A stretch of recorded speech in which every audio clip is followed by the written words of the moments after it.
Habemos ainda que na Bureau Interno de Diensten, mas não se chama BIT, nós temos outro passo grande de inovação.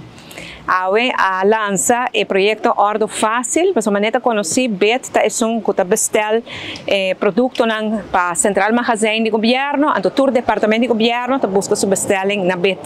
Agora que não, com Ordo Fácil, não por fazer a bestelling, trucos online. Então, é algo que eu quero que importante, vai indo na direção de inovação e para se trabalhar mais eficiente e para ter melhor controle também, riba lo qual que está quantidade de produto que tem ainda que falta.